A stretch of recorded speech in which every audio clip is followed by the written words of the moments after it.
Hey guys, welcome back to Bob and Weave. That's Bob. I'm the Weave, and as you can tell, I'm back, but I'm still not fully healed. Like I'm talking crazy, and I got no voice barely. Is that what's going? See, I thought you were just finally going through puberty Maybe that's it. because Yeah. your voice is cracking. Man, all my the time. voice is cracking like crazy. You are teething. I at am the teething. moment, Yeah. for the first time. Which I just found out. I mean, I've been sick for over a week now, Mm-hmm. and for the last few days, my tooth has been killing me, and I couldn't figure it out. And I thought maybe it's just because I was sick. Mm-hmm. And then I started looking in the mirror, like got a flashlight out, started looking, and I'm like, son of a bitch, I have a tooth coming in. Yeah, 35 years old, I have a tooth coming in.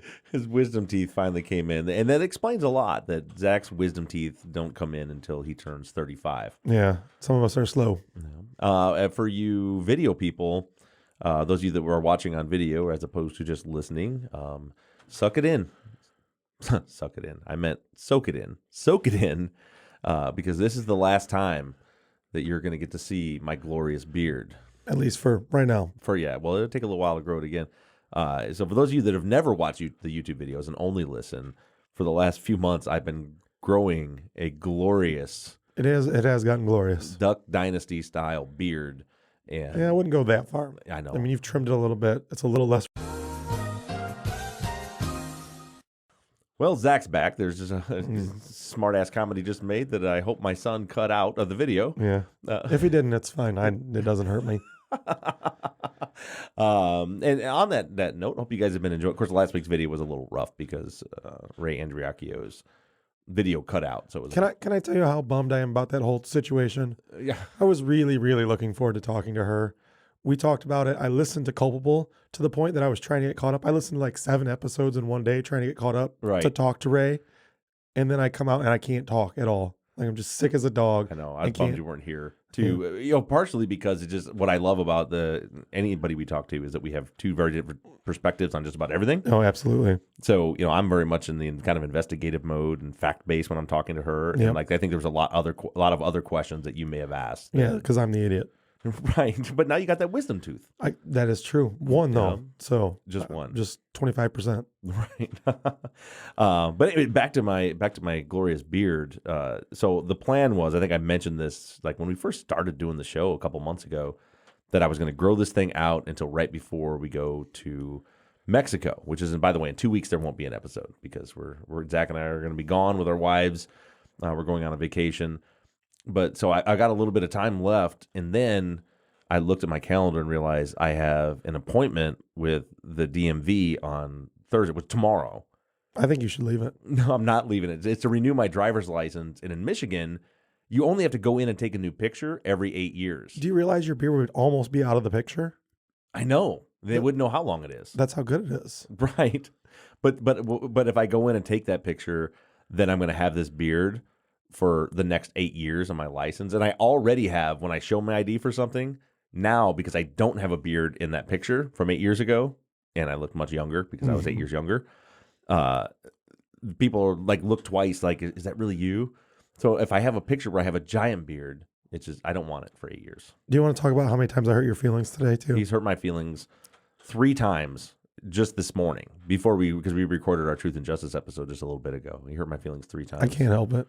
You're soft today. I had an idea about a new business venture. I was really excited about. Shut that one down. Shot that down. We were talking about the interview that we did on Truth and Justice, and I was all excited about it, and you're like, nah. Yeah, it happened. Yeah.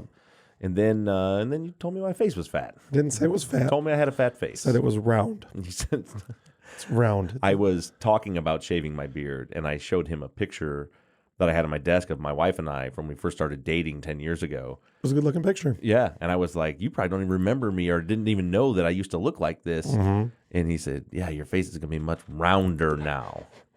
I have a round face too. It's not a big deal. Thick boy nation. That's right. Thick boy nation with the puberty cracked voice. I know. I don't know how this is going to go today. Well, it's going to be super interesting because Zach's kind of the lead on this. So I'm sure you saw from the title. If not, this is episode 16, and we are going to be reviewing or discussing both the Netflix documentary Don't F with Cats. Go ahead and say it. We're explicit. You say it. Don't fuck with cats. I don't have a problem saying it. Right. I don't either. I don't have a problem saying a lot of things. That's the problem. But yeah, so we both, Zach had watched it. As a matter of fact, I watched it because you told me that you not only watched it, but you watched the whole docuseries twice. Yeah, which I've watched it again since then. Yeah, and so I thought, on the working out in the morning, that I would check it out. I thought it was very, very good, and so we were thinking about what to talk about this week. Wanted to do something more lighthearted, and so our options were: do we want to talk about the impeachment or don't fuck with cats? Yeah, and we all know how I lean on that one. About fucking with cats? Yeah, don't fuck with cats. Right. No, I'm so over politics right now. Yeah, I am too. It's too exhausting to even talk about right now. I don't even want to be on social media. Yeah. Because everybody on both sides is so fucking sure of themselves and is so it's painful, adamant about how everybody else is wrong and stupid, and I can't even. There's nothing I'm going to say that's going to. No, it's absolutely painful right now. So, don't fuck with cats. If you haven't seen it, this is a Netflix original, and it's 3 parts, right? Yep, three 1 hour parts. Yeah, it's a 3-part documentary. Really interesting. I'm really glad actually that Zach told me about it, because I may have tuned out at the beginning because I was a little confused about what was happening. Yeah. Didn't seem like something I would have been interested in, but I knew where it was going from talking to you. So I went ahead and watched it, and it was amazing. And it just keeps spiraling out of control. The whole story is crazy. Mm-hmm. I mean, if you haven't watched it, we're going to spoil it. Yes. Spoiler alert. We're going to spoil this whole show, but go watch it. I mean, it's crazy how much it spirals out of control. Yeah. And if you don't know anything about the story, there was a video that showed up online that was a person placing 2 kittens in a vacuum seal bag and suffocating them using a vacuum seal bag. Absolutely horrendous.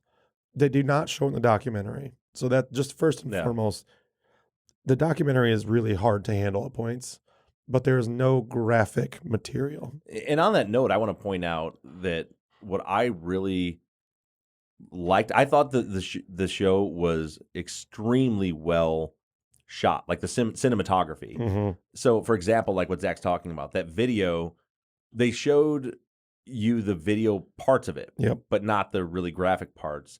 And they would do things like they would frame the video like it was on a computer, just off screen, where you could see kind of the bottom of the image, but not the bad stuff. And they did a lot of things with graphics where it was like, when they were talking about somebody doing this online sleuthing, that there were, you'd see a cursor moving around a computer screen. It wasn't always on people. I thought it was just really, really cleverly shot. No, I thought it was too. So what happened is the video comes out. These people find the video. And as we all say, you see something online and you're like, this is fucked up. We're going to report this person. And they realize they can't report this person. They don't know who this person is. Right. How are we going to report this person if we don't know who it is, where it is, anything about it? Which this is where it leads into what you do. Right. With the crowdsourced investigation is this, a group of people sat down and pulled this video apart into pieces. It was very Truth and Justice-esque. Yeah. Where they created a Facebook group to investigate this, just armchair sleuths like us. Yeah. And so they downloaded the video and literally dropped it into stills.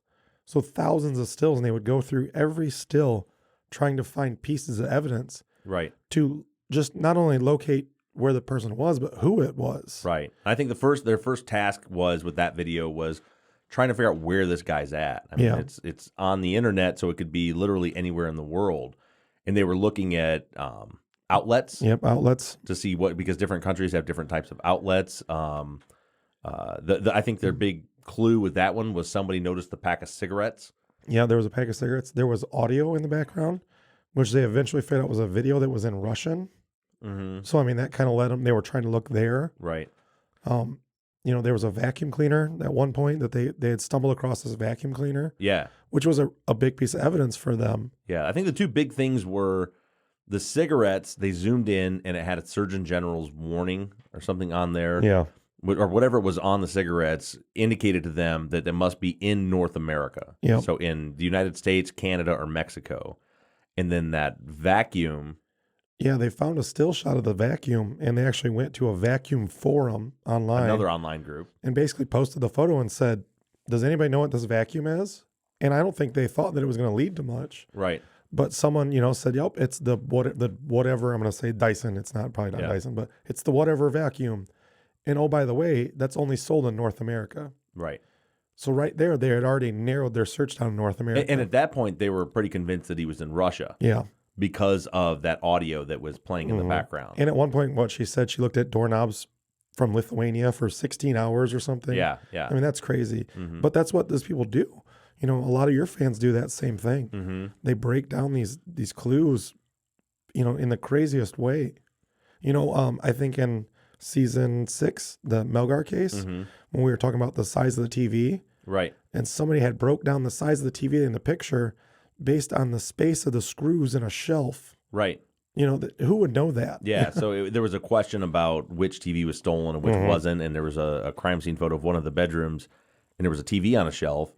And we're like, was that the 21-inch TV or was that a different TV? And like these people got together, looked at the peg holes in the shelf and found like the manufacturers of that shelf and figured out what the standard spacing was between the holes, and then used that to scale the TV to come up with the size, and with the brand eventually found the exact make and model of television. So we had the exact dimensions of it. Yeah, it's mind-blowing. Yeah. All from that little minute thing. And that, for what I do in Truth and Justice, is the power of the crowdsourcing. I don't have time to do that. Yeah. I don't know if I would have the know-how to do that. But I wouldn't even have thought to do that. Yeah. You put 100,000 people on it, though. There's somebody in that group that's capable of everybody brings a different skill set. And that's what we found here with the Don't Fuck with Cats documentary. Yeah. And by the way, the title, because I was like, what? This title makes no sense to me. Yeah. But it did. There was, when he did that, right in the opening minutes, kind of the main person driving the narrative, which was Body Movin'. Yeah, Body Movin' was her online screen name. I think her name is Deanna Thompson. Yeah. And she said that rule number 1 on the internet, or rule 0, don't fuck with cats. I liked how they brought that in, because I didn't understand why it was called that either. Yeah. It seemed like a strange name for this documentary. But it made sense once they explained that. That's one thing about this documentary, and we'll probably talk about it, but that I'm a little confused by. They call it Don't Fuck with Cats. They put a huge emphasis on these cat videos. He made, I think, 3 cat videos once it was all said and done. There was the one with the vacuum, the one where they drowned them. Yep, and then the one with the python. Oh, I forgot about the python one, because they just kind of touched on that. So there's a second video where he drowned a cat. He taped it to a stick, held it underwater. Right. And then the third video, he had a kitten playing on a bed and a python attack it. They put such huge emphasis on these 3 videos that I almost felt it like it overtook the fact that later on he killed a person. Right. I mean, obviously the story is about him killing this person, but it was almost like the person was an afterthought to the whole documentary. See, to me, it didn't feel that way. I felt like I looked at the 3 episodes as 3 acts. Okay. And it was like they were laying a foundation. We had to learn why this guy was on everyone's radar, why this online group came to be and started tracking him. Then you move into the second act, and you had to have them, they're worried about him escalating, and they're tracking him further. They finally tracked him all the way down to, was it Montreal? Well, they tracked him to Toronto. Oh, that's first. Right. Yeah. They track him down to Toronto, and they actually think they figured out who the guy is. And then in the middle of the second act, the second episode, is when he does kill a human. Yeah. And then it shifts to the investigation into finding him. Yeah. So, yeah, I didn't mind the way it was laid out. There definitely wasn't a whole lot of emphasis put on him, but I think the reason that there was more put on the original cat video was to give us the motivation. Yeah. Explain the motivation for that group. And how do you feel about, so at the beginning of this, to step back, they had this person that they were tracking, and then when it burst open on social media, everybody and their brother came out with trying to find whoever this was. And they were saying, oh, my buddy looks like this. Oh, so-and-so looks like this. And they were really putting heat everywhere. It almost felt damning that they were putting this heat on people that maybe didn't deserve it. Well, someone it ended up committing suicide. Well, that's where I was going to go with that, is they did come to an individual that they thought was the person because of a Facebook post. And they come to find out that's not the person, and that person ended up committing suicide. Right. Now, we don't know that that's directly attached to him being blamed for it. Right. But it's hard to believe it isn't. Well, I'm trying to remember what it because I know like our main characters, Mhm. Deanna and there was a guy named John Green. Yep. They didn't think this was the guy, and they were like telling everybody back off. That's not the guy. That's not the guy. And so But when you have 10,000 people pushing, right. But wasn't the reason he was on? Didn't he like claim responsibility for it at some point? so they found a Facebook page, and the profile picture appeared to look like the individual in the video. Mm-hmm. On the Facebook page, there was a different cat killing video. Uh-huh. It wasn't any of the videos that had been posted. It was a different video of somebody killing a cat. Right. Which they don't think now that individual had anything to do with. Right. And someone just flat out asked him if he was the kitten killer, and he said, "Yep." And then everybody's trying to track down who he was and where he was located and all that. Yeah, and they tracked him to some small town, Windhoek, in South Africa, I believe. Yeah. And something that didn't make any sense whatsoever. Mm-hmm. Yeah, and then he ended up, he did end up committing suicide. I don't know if, like you said, if it had anything to do with that, but it certainly couldn't have helped. Yeah. The guy obviously had some mental health issues to begin with. Yeah. But, it was really, really interesting for me watching how the group crowdsourcing literally tracked this guy down. So in the subsequent videos, they pulled more clues. Yep. The vacuum and music playing and stuff. And then But see, at some point they got a tip, which was what really led them in the direction of Luca. Mm-hmm. Somebody sent them a tip saying, "Hey, there's this Luca Magnotta guy. I think this is who it is." Right. Which you don't know where that tip comes from. You still don't know where this tip comes from. Right. Was it Luca himself? Well, we did find out that he actually infiltrated their group. Yeah, and was a couple posting times. things. Yeah, and was posting things in their group and knew what they were looking for. Yeah. And he was like planting some Easter eggs on purpose to misdirect them. Mm-hmm. The one thing I'll say about this guy is obviously he's a psychopath, but the guy was an absolute genius. Yeah. I mean, the things he was doing, and like you said, the Easter eggs he was planting in the thought that he went through ahead of time. Mm-hmm.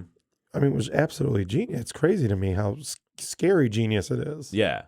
It's so they caught him just by sheer determination and attention to detail. So like when they found him I don't remember if it was when they found him in Toronto, I think. There was two different things they pulled from videos that he had posted. Once they figured that Luca was the guy. They pulled down every photo they could find from him and went through, and there is coding in the photos. Uh-huh. And all the coding had been stripped, and they figured that he had messed up somewhere. Uh-huh. And they were able to find the coding that actually has... It's called the Netfix data. Okay. That has the GPS coordinates of where that photo was taken. Right. And they found it in Toronto. Mm-hmm. And then they found a photo of him saying he was outside his apartment in Etobicoke, if that sounds right, something like this, Toronto, so the suburb of Toronto. And in the photo, you could see a gas station. Right. So or he was on the balcony of his apartment. He was in the balcony of his apartment. In the photo, in the background, you could see a gas station. Mm-hmm. So one of the individuals, I think John Green, is the one that sat and looked at all the gas stations. Did Google Street Views. Yep. To find that particular unit. And then use the trajectory to trace back to the actual apartment number. Yep. Where he was. And was able to figure out exactly what apartment it was. Yep. And then the second time was another photo when they tracked him to Montreal. And it was based off a street light. That was the one I was thinking of, yeah. Yeah, there was a street light in the background, a pedestrian light in the background. Yeah. That was strange, in the United States. The staircase behind him and everything. In the United States, there is, our pedestrian lights, and I believe the same way in Toronto, is they're square, they're yellow, they're painted a certain way. And these were square and black and just a different shape. So they literally Googled street lights or pedestrian lights and found an article about Montreal. Right. And it had a picture of these lights. And they're like, oh, he must be in Montreal. Well, and so to back up a little bit, by this point they had figured out they were fairly confident that Luca Magnotta was the person posting these videos. Mm-hmm. But he kept disappearing. He was like a model and wannabe actor and stuff. And the videos would come up and then he would disappear and nobody knew where he was at. And he was very careful in all of his social media not to let people know exactly where he was. Yeah. And Luca Magnotta was not even his name. Oh, really? His name is Eric Clinton Kirk Newman. Eric Clinton Kirk Newman. Did that come out in the documentary, or did you look that up? I had to look that up. That was never Okay. put forth in the documentary. But that wasn't even his name. That was just his persona he took on. Right. And he did. I think he did legally change his name at one point. But that wasn't even that was not his birth name. He was trying to become this famous model. Right. You know, they question him having plastic surgery, which if you look, I mean, he's some of the angles of his face. I mean, it appears he's had plastic surgery. To me. Something but that's why they were trying to figure out his location was because he had left Toronto and they couldn't figure it out. So once they figured out it was Montreal, then they went through Google Street View every single street in Montreal and literally just walked up and down every single street until it was that John Green again that found there it is. There's the light, there's the staircase, there's the tree in the background. And they found right where he was at. So they knew about the area that he was in at that point. And the I think we're kind of jumping ahead a little bit. We brushed on it, but so at this point, over the course of how long was it? Was it a couple of years? So from the cat video to the person video was 2 years, I believe. Okay, so during that time, he did the cat where he starts off like on a bed, like petting these two kittens, and like it was like a cute little kitten video, and then he puts them into this plastic bag and vacuum seals them. And then he did the one where he took a broom handle and taped one up to the broom handle and held it underwater and drowned it. And then he did the one where he took a cat and then took a huge python and released it to kill the cat. And at that point, that's when they saw that he had definitely infiltrated and knew everything that they were doing. Because the original person they went after in South Africa, the profile photo, the person had a Santa Claus hat on, like a red Santa hat. And in the final video, the final cat video, he was wearing a red Santa hat. Right. You know, he was toying with them. You know, they would play movies in the background. He would do a lot of weird things to kind of Well, and then we find out it's in the middle of episode 2, I think, when we get introduced to Luca's mother when they're looking for him. And then, what do you think about Mom? Oh, she was a special case. And there is some things that I found out about her afterwards, you know, that's not in the documentary, but she's a special case. I mean, she really is. Definitely. I mean, I get supporting your kid, but definitely in denial. Yeah. And just, I mean, she's like, no, he didn't do this. Someone else made him do it. And you're looking for the wrong guy. It's like, he's on tape killing kittens and then killing a human being on video. Yeah. And she's very much, what did you find out afterwards about her? They said that she was, you know, looking back at his childhood, that she was absolutely obsessed with cleanliness. Like she was a germaphobe. I mean, like to the point that she would lock them out of the house. She locked their pets out of the house in the winter and the pets died. I mean, she was just she was a germaphobe and just crazy about it. And the other thing you find out that's not in the documentary at all is his father was a schizophrenic. Okay. He was an alcoholic schizophrenic that basically took off. Luca ended up living with his grandmother. I mean, there's a lot of childhood things that weren't brought up in this documentary. Right. That definitely affected him down the road, I think. Well, that makes sense. You know, I work a lot with FBI profiler Jim Clemente, and he always talks about, you know, there's a lot of people that are sociopaths. Like it's just genetically in their brain, they're sociopaths that may never be violent or hurt other people. And it's like that's a genetic predisposition. I'm trying to remember how it's something along the lines of a genetic predisposition loads the gun, and then your upbringing, a bad upbringing, will cock the hammer, and then a traumatic event will pull the trigger. Yeah. Something along those lines. But a big one we see in the study of serial killers, psychopaths, so many times it comes back to their parents and specifically their mothers. It happens tons and tons of serial killers that the FBI has studied. We find that they're killing all these women and they're like surrogates for their mom. So that it doesn't surprise me that he had all these issues growing up. Yeah, and his parents were very young. They were 16 and 17 when they had him, you know, which is pretty young for parents. Right.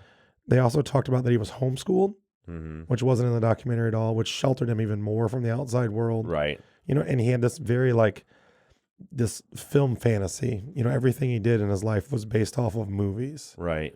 And they do allude to that in the documentary. Well, that is one of the things, and this big spoiler, if you haven't seen it yet, but one of the things that I thought was really, I don't want to say cool. I mean, he killed a man. This is not cool. But what was very intriguing and interesting to me was, for starters, just the fact that he was a film buff. He was obsessed with movies. One of the movies he was very obsessed with was Basic Instinct. He had like a keychain that he gave to his mom with the Basic Instinct on it. And he was, in a lot of ways, kind of, it almost remember, you ever see Usual Suspects? Yeah. Like Kaiser Soze, how he pieced together this whole thing to fit the board behind him. Yeah. There was a lot of that in there where he was like kind of recreating the movie. And I don't know that it was really so much recreating the fantasy. As a matter of fact, in a minute, I'll explain why I don't think that's what he was doing. But I think he just thought it was a game to put these little Easter eggs and clues in that were just imitations of that movie. I guess I'll go on. Sorry.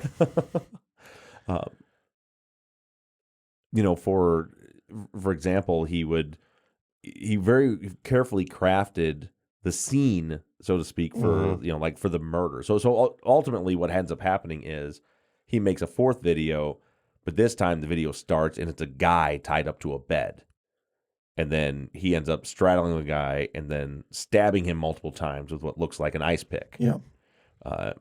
So this video goes out, and now two things are happening. You have the online group that's freaking out, but they have narrowed down they know it's Luca Magnotta, and they know he's in Montreal. Well, then the police, which I'll let you explain this, but I didn't realize there was a time gap here. But the police find this body, so they're trying to figure out who killed this guy. And in the meantime, this online group knows who killed them, and they're trying to get through to the police, and no one's listening. So the time gap that Bob's talking about, and I've seen a few different ones. The one that I'm going to rely on is the found most accurate.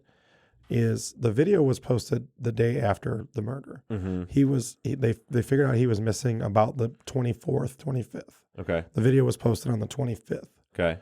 So they knew, the cat group got the video right away. Right. They knew he did this. Nothing was found for days.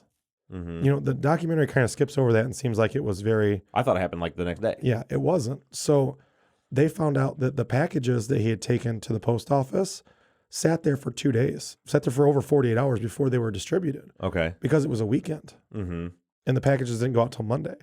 So those packages sat there with body parts in them.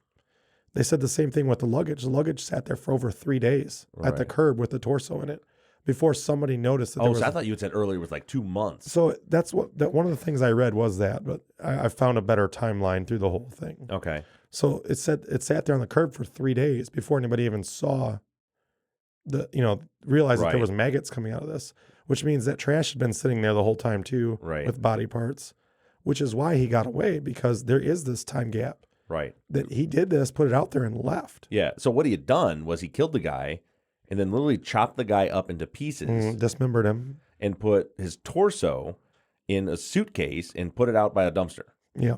And then somebody noticed there was like blood and maggots coming out of the dumpster, opened it up, and there's a part of a body in there. Yeah. And then other body parts he sent in the mail to several people. He actually sent 6 packages, which they did not talk about. They found 2 packages. They sent 6. The others were intercepted. And apparently they all had notes in them that they have never disclosed what the notes say because they're worried about copycats. Do we know who he sent them to? So the 2 one was sent to the, we'll say, I guess I don't know how the Canadian government is set up, but basically the Canadian left, and he sent one package to the Canadian right. Okay, that's right. So it wasn't like necessarily a political attack. It was a political attack, but it was on both parties. Right. Each had a body, and then there was 4 others that got intercepted. They were sent to different universities, and they were sent that got intercepted because they had found these other packages by that point. Right. And they supposedly all have notes and have never released the notes because they were worried about copycats. Right. But one thing that I thought they did really well with the film is, so first we see the video. Now, again, they don't show the graphic part of the video. You get kind of a blurred view of what's happening. But they show you that there's he had a Casablanca poster on the wall. And there's also a dog in the video, a black and white puppy that he had killed. And they talk about some of these details. Well, then they cut to the Montreal police crime scene photos of where they found the torso.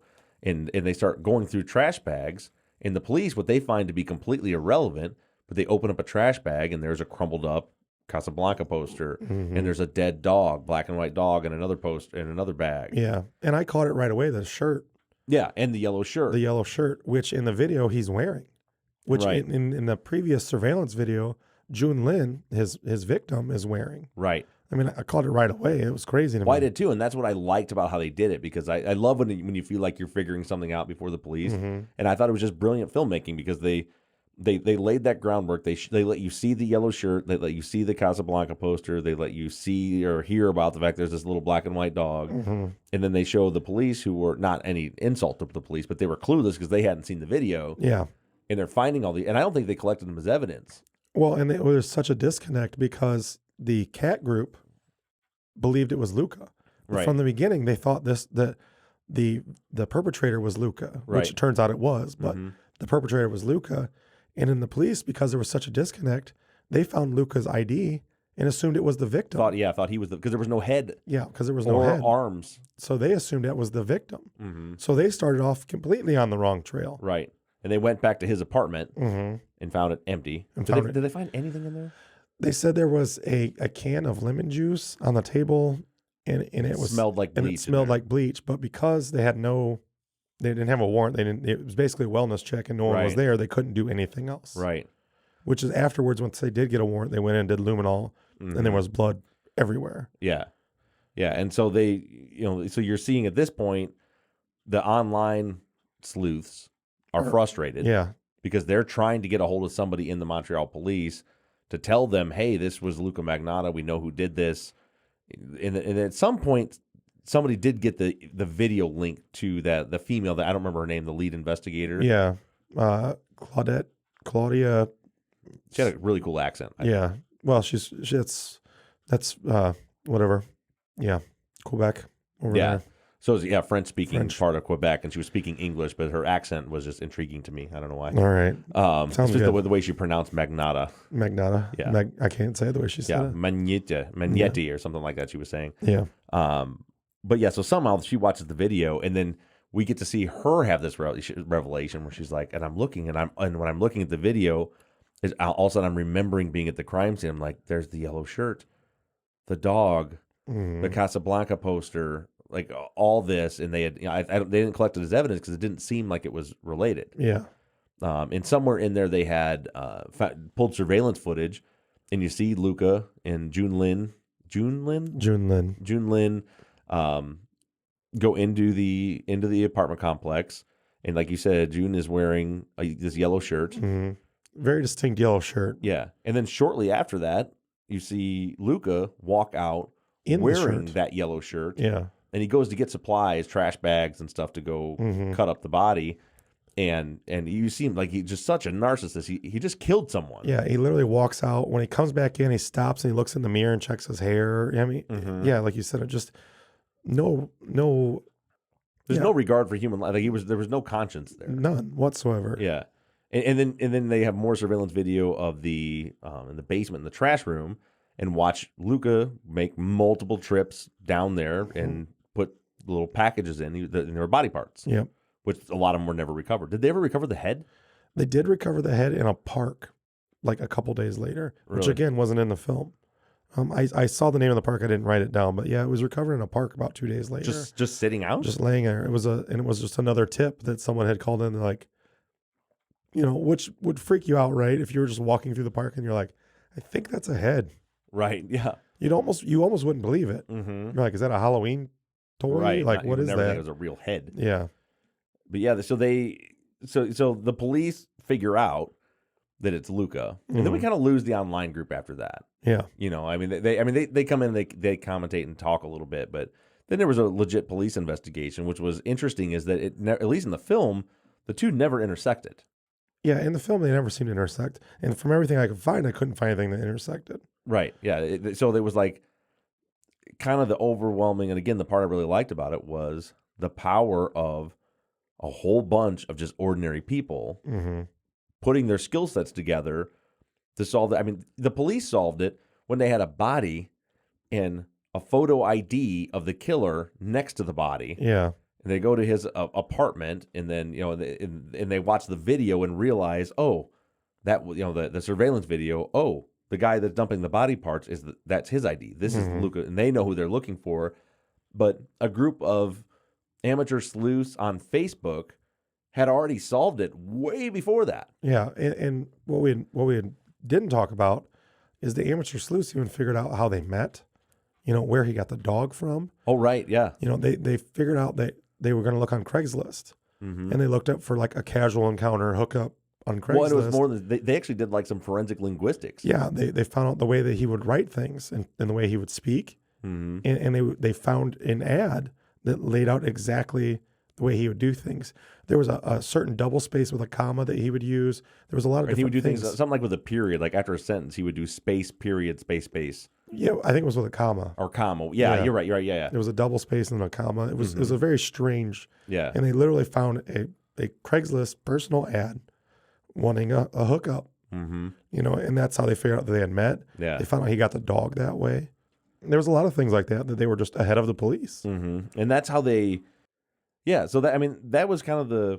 I was a little disappointed in the fact that I was waiting to find out that finally the police listened to them and they solved the crime, but that wasn't really what happened. It was like these online amateur sleuths solved the crime, and then 2 months later the police caught up to him. Yeah, and then they end up catching him because they just caught him on. By that point they had put out all over the place, like, this is the guy, pictures of him, this is him. Yep, he was all over the place. He was. I think he was in Berlin, or maybe not Berlin. He went to Paris at one point. He was in Paris, and they were all over the place. Makes you wonder where he got his money. So he actually hooked up with a gentleman while he was in Europe through a gay hookup site named Frank Rupert. They met online, and they literally spent 4 or 5 days together. Okay. And they were together up until June 4th, which is when he was caught. Right. And the Frank Rupert had to go do some work. And Luca took a train into town to go to an internet cafe, which is where they ended up catching him. He went to the internet cafe, and the guy sitting there, we had just watched the news. And he was like, I think that's that guy that just came in. Sitting back there at a computer. Yeah. And he went back and pretended to clean up, so he could see what the guy was looking at. And Luca was literally looking at his own wanted poster on Interpol.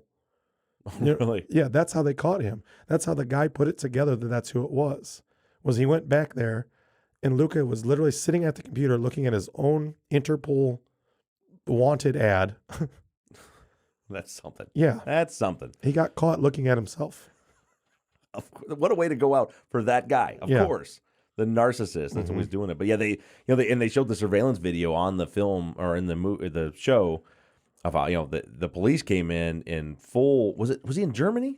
I think he was in Berlin. They were like the German police came in. It's like a military style police, and they come in. They're not messing around. Like a battalion of soldiers come in and drag him out.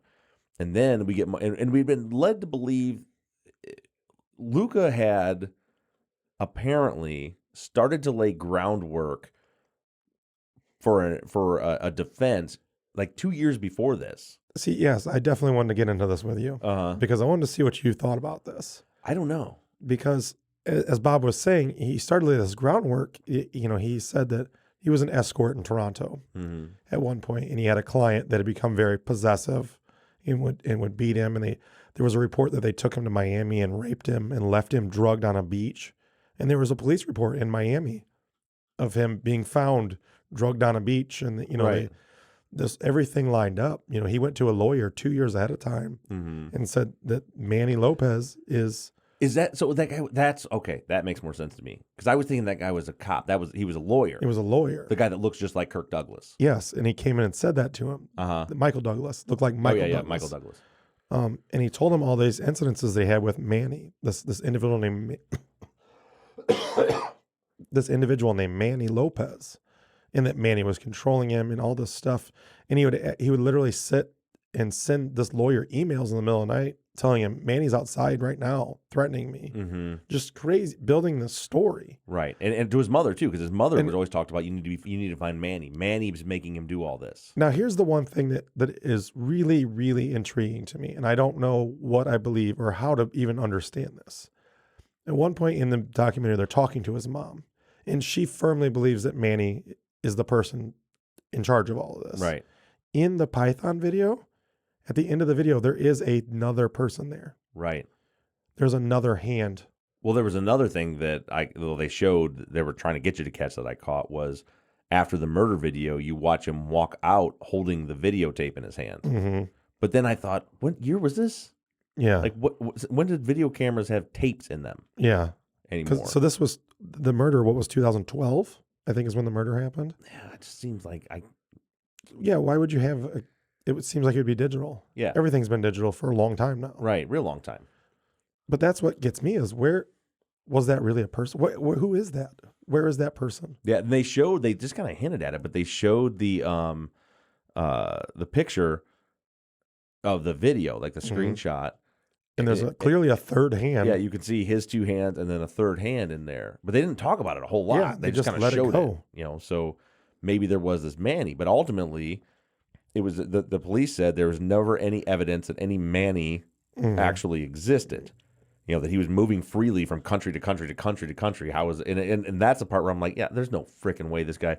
He's got Manny controlling him. Is Manny following him from Montreal, Toronto to Montreal to Paris to Berlin, all over the world? Mm-hmm. Seems unlikely, but that extra set of hands was like, oh, maybe. But then we find the Basic Instinct reference. One of his personalities was Kurt Trammell, and one of the Facebook group decided to look up K. Trammell. Yeah. And the main character in Basic Instinct is Catherine Trammell. Right. Which is where they came up with the K. Trammell. Mm-hmm. And she, in the movie, had a possessive ex-boyfriend. Named Manny. Named Manny Vasquez. Uh-huh. Yeah, named Manny. And then and so then you piece this whole thing together in this video. First of all, the lawyer, like we said, the lawyer that he was talking to about Manny is the guy that looks like Michael Douglas, who was in Basic Instinct, if you haven't seen it. He was the cop in Basic Instinct. And then the murder scene. So what he actually stabbed June to death with was a screwdriver, but he painted it to make it look like the ice pick from Basic Instinct. Yep. Tied the guy up in the same manner as the victim in Basic Instinct. One of the victims in Basic Instinct was tied up, straddled him, straddled the victim just like Sharon Stone did in Basic Instincts, and then he recreated even the Casablanca, one of those. Yeah. Poster was mimicking something from the movie. There was a stained glass window, a yellow stained glass window above the bed. Right. And that's what it was mimicking that. Yeah, and so he stuck that up there to make it. So then the whole Manny Vasquez and Manny Lopez and he's K. Trammell, and he literally recreated this whole scene. And then his defense was that this Manny made him do everything. That Manny's just off camera, forcing him to make these videos and all that. Yeah, and he said that Manny was outside, sending him phone calls of what to do. Right. And that in that video you see him leave with what appears to be the tape.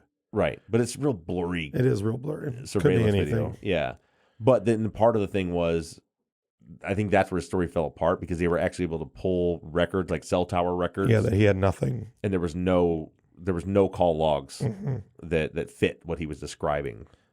Yeah, it's all mind blowing to me. And the big thing I want to ask you before we wrap this up, and this is the part that I really don't know how I feel about, is this Facebook group, this group that ultimately found him and kind of chased him around. Is it the chicken and the eggs, like the chicken and the egg scenario? Like, what was the issue? What caused what? Did he post this video and these people found him and pushed him to go further? Or do you think he would have gone further on his own? That's a thing that I'm torn with. Do you think that these people, by doing this, gave him what he wanted and he wanted more of it? In a way, I think yes, only because of the way the psychopath and narcissist mind works. there's only, you have to look at behaviorally, why put a video out? You can kill cats all you want. Yeah. What's the point? The reason behind putting a video out, it's to get a reaction and to get attention.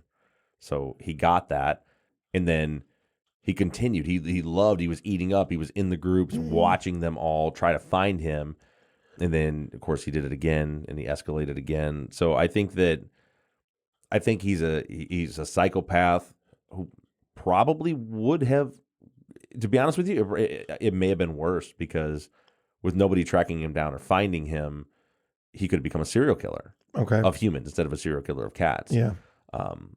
But yeah, I think that he definitely was doing what he was doing because he loved it. He also, one of his favorite movies was Catch Me If You Can. Mm-hmm. You know, he loved the chase. You know, he loved the fact where people were finding him and he was outsmarting him. But so I think there is a part of that where the online group doing that gave him the attention and probably encouraged him to go further with it. But at the same time, I don't blame any of those people, because that's, I don't know how to put it, but that was going to happen. Yeah. You put a horrible video like that out like that, the people, if it wasn't that group, it was going to be a different group. There's going to be people trying to find him. Mm-hmm. Well, and I don't want to put blame on those people saying that they pushed him to do this, but it is just an interesting thought of, by them doing this, did it push him further? Right. And it could, because, you know, the underlying behavior to me indicates that his whole intent and purpose was to get attention. I mean, clearly that's what he wanted. Everything he did was to get attention. Mm-hmm. You know, I mean, he created, thousands of users to comment on his own group. Right. To try to push him. You know, he created rumors saying he was dating Madonna. Yeah. They said he created a rumor saying he was dating another Canadian serial killer. Right. I can't remember her name off the top of my head. Yeah, but, me either. And it was essentially that he did all of it to try to push his own fame. Yeah, that was his fame. Mm-hmm. So, I don't know, interesting topic. Definitely recommend the series if you haven't watched it. Don't Fuck with Cats on Netflix. And the ultimate end of the story was that he was convicted. He was convicted 25 years without parole. Right, which in the United States, that would have been a much harsher sentence, I'm sure. You know, and they did, the one thing that I thought was interesting, which makes sense, is when they did catch him, they flew him home on a private flight, which was they basically had a military flight fly him home. Yeah, it wasn't like a cushy private jet. It was a military flight. But it made sense. I mean, at first I was kind of like, that seems weird. They spent, I looked it up, they spent like $400,000 to fly him home. Mm-hmm. But yeah, you couldn't put him on a commercial plane. Right. How are you going to get him home? Yeah, and he would have got so much joy out of everyone recognizing him. Mm-hmm. So anyway, we are out of time for today. Thank you guys for tuning in. Not sure what we're going to talk about next week, so if you have an idea. But we're going to talk about it. Yeah, whatever it is, we're going to talk about it. If you have an idea, make sure you hit us up on social media, @BobWeavePod, wherever you get your social media. And if you haven't left us a review on iTunes, please do that, or on YouTube, or do they leave reviews on YouTube? On the YouTubes? Comments. I'm a boomer. Comments. Give us a thumbs up, a comment. Right. All right. That is all we have for you guys. Thank you again for listening. And I started to say earlier I didn't finish it, but I want to throw a little shout out to my 14-year-old son, Quentin, who has taken over our video editing. So if you like the video editing done on this, it was done by the 14-year-old child in our sweatshop here at NBI Studios. Boom. All right. And as always, Zach, thanks for being my friend. Love you, buddy. Love you too, man.